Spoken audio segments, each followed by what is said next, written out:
Et je suis donc Myriam Citanova, une des deux organisatrices du village, avec Anne-Laure Descombins, ici présente. Donc on va quand même s'avancer pour se présenter et vous dire juste deux mots sur ce village que nous avons créé avec vous tous.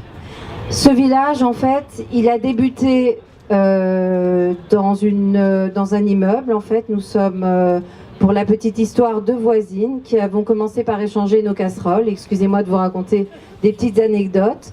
Et on s'est rendu compte que le couscous que l'autre faisait pour l'une enchantait ses enfants. Vous avez tous cette expérience, bien entendu. Et on a vu combien ça renforçait les liens et combien ça permet de se rattacher à des cultures carrément perdues, par exemple les recettes des grands-mères, etc., dont on sait combien elles sont importantes. Le village a commencé comme ça, il devait se faire dans nos cours, et nous avons commencé à appeler les ambassades des pays dont nous voulions en fait un peu développer la représentation en France, et nous avons eu un tel succès que nous avons dû quitter nos cours et l'année dernière nous installer sur le port du Gros Caillou pour la grande première du village international de la gastronomie. C'est un événement qui n'a jamais été fait en France parce qu'on n'a jamais réuni autant de cuisines du monde.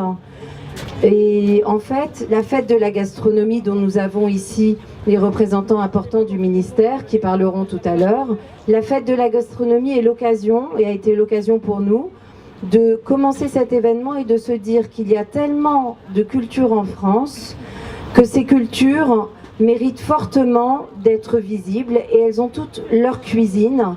Or, à Paris, capitale de la gastronomie, nous avons voulu que tous les citoyens présents ici puissent en fait montrer réellement leur identité et la faire partager. Donc nous avons ouvert ce village en ouvrant les portes des cuisines du monde et tout le monde a répondu présent. Nous n'avons que 43 pays cette année. Nous avons choisi de nous adresser aux ambassades de façon à donner à ce lieu la fonction de passerelle d'échange avec les pays étrangers, que ce soit également un développement sur le plan culturel, économique, parce qu'on sait que la cuisine est le facteur, le langage universel le plus important qui permet d'aller à la rencontre des gens et d'ouvrir les échanges. On est depuis quelques années dans une conscience que la cuisine est un élément très important de la diplomatie et nous nous inscrivons dans cette direction. Donc nous remercions encore, et je vais céder la parole aux autres intervenants, tous les ambassadeurs qui ont accepté de venir ouvrir la porte de leur cuisine pour développer des liens importants avec notre pays, avec la France, notre capitale qui a aussi beaucoup d'échanges culinaires. La fête de la gastronomie représentée ici par le commissariat de la fête de la gastronomie au ministère de Bercy, Madame Le Boulez, Sophie Le Boulez ici présente, et le parrain de la fête de la gastronomie, Monsieur Stéphane Layani, qui est également le directeur de Rungis. Nous avons aussi également présent ici Monsieur Marek Alter, qui présidera avec moi la cérémonie. Et je vais annoncer les autres invités. Donc voilà, en gros, on est tous là pour partager de la cuisine, de la culture, et vous êtes tous les acteurs de ce village avec nous. Donc continuez à amener vos cuisines. Il y a des restaurants en fait que personne ne connaît, qui n'existent pas encore en France, comme la cuisine yéménite qui s'installe. Ce village est fait pour permettre le développement du secteur de la cuisine dans de riches échanges humains, économiques, culturels, etc. La parole, je vais la donner maintenant à notre parrain, Eric Kaiser, qui nous a fait l'honneur et le plaisir d'accepter d'être le parrain de ce village. Pourquoi?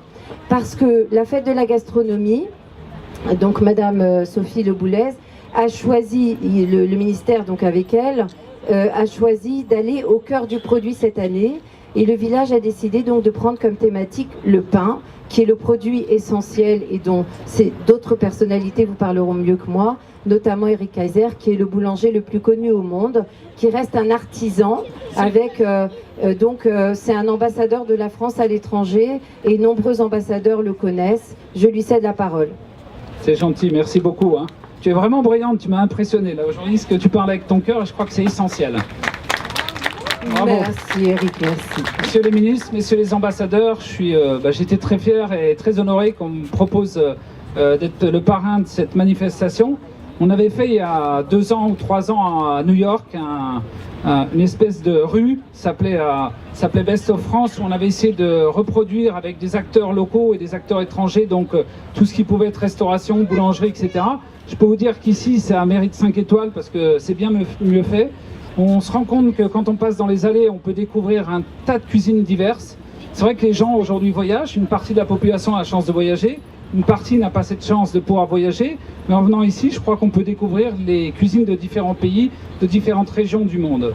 Aujourd'hui, on a choisi en première thématique la boulangerie parce que le pain, c'est 5 ingrédients, c'est de la farine, de l'eau, du sel, du levain et de la passion. Et avec ça, on fait quelque chose d'extraordinaire. On dit qu'un boulanger, chaque jour, reproduit un miracle. Mais c'est vrai, alors les miracles, des fois, ils gonflent bien, le pain est magnifique, et puis à des moments, ils ne gonflent pas. Et ça, c'est justement l'alchimie de la boulangerie.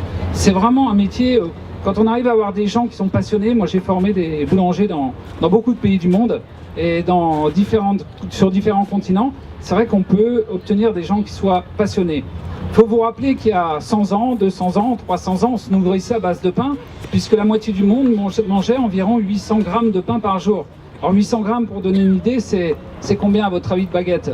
C'est 4 baguettes. 4 baguettes, voilà. Alors vous voyez, 4 baguettes par jour, ça veut dire qu'il n'y avait pas grand-chose d'autre à manger. Donc à la maison, à la ferme, on coupait un morceau de pain en deux ou un morceau de tourte et on mettait les ingrédients qu'on trouvait. Et ça faisait la nourriture. C'est vrai qu'il n'y avait pas de vaisselle, il n'y avait rien à faire. On mangeait tout et on consommait et il ne restait rien. Et avec ça, on était nourri parce que le pain, c'est des glucides lents, on les absorbe tout au long de la journée. Il faut savoir qu'on dit aux enfants en France et en Europe de manger du pain dès le réveil parce que tout doucement, ils vont pouvoir manger ce pain, absorber les glucides lents et pas avoir de sentiment d'avoir faim tout au long de la matinée. Très important. Et le pain, c'est aussi quelque chose qu'on va partager, vous l'avez vu, dans toutes les religions, on va proposer aux gens de pouvoir sharing le pain. D'ailleurs, notre premier pain qu'on a fait à New York, c'était un épi. Je voulais qu'on apprenne aux Américains à partager le pain de façon simple. Et oui, l'épi qui est coupé avec une paire de ciseaux, on va le partager en 5. Il est prêt à être partagé. Et ça, c'est très important.